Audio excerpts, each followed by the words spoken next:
আবার ফিরে আসছে 10 টাকা 20 টাকার টপ আপ রিচার্জ। অতিরিক্ত মোবাইল রিচার্জ কমাতে এবার নতুন নিয়ম চালু করতে পারে টেলিকম দপ্তর। অর্থাৎ প্রচুর টাকা দিয়ে আর 1 মাসের রিচার্জ করতে হবে না গ্রাহকদের। জিও, এয়ারটেল ও ভিআই গ্রাহকরাও এবার এই সুবিধা পেতে চলেছেন। আগে যেভাবে শুধুমাত্র টক টাইমের জন্য ছোট ছোট রিচার্জ করানো যেত, এবার সেই সুবিধা ফিরতে চলেছে। আর এই বিষয়ে সম্প্রতি টেলিকম দপ্তর কড়া নির্দেশিকা দিতে চলেছে কোম্পানিগুলিকে। রিচার্জের দাম হঠাৎ করে বেড়ে যাওয়ার কারণে পকেটে টান পড়েছে মধ্যবিত্তদের।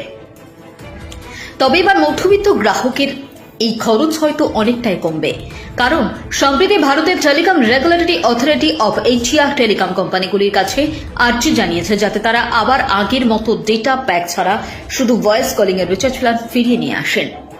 এই ভয়েস কল এবং এসএমএস এর প্যাক ফিরে এলে খরচ অনেকটাই কমে যাবে বলে মনে করছে ট্রাই। আজকের দিনে দাঁড়িয়েও ভারতে একটা বড় অংশের গ্রাহক আছেন যারা কোনো স্মার্টফোন ব্যবহার করেন না, আর কি প্যাড ফোন ব্যবহারকারীরা না করেন ওটিটি সাবস্ক্রিপশন, না ব্যবহার করেন ডেটা। আর স্মার্টফোন ব্যবহারকারীদেরও মধ্যেও গুটি কত গ্রাহকই আছেন যারা এই বান্ডেল প্যাকের মধ্যে থাকা ওটিটি সাবস্ক্রিপশন কাজে লাগান, কিন্তু তা সত্ত্বেও সুবিধা না নিয়েও এর জন্য টাকা দিতে হচ্ছে গ্রাহকদের। সেই কারণে ট্রাই তাদের এই প্রস্তাবে টেলিকম কোম্পানিগুলিকে জানিয়েছে যে কিছু বছর আগেও আলাদা আলাদা পরিষেবার জন্য আলাদা আলাদা রিচার্জ প্ল্যান বাজারে পাওয়া যেত।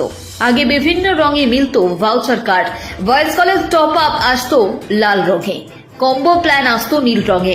সেই ভাউচার এখন অবলুপ্ত ডিজিটাল দুনিয়ায়। ট্রাই তাই টেলিকম সংস্থাগুলিকে অনুরোধ করেছে যাতে তারা পুরনো ভাউচারের মতো প্ল্যানগুলি আবার ফিরিয়ে আনে।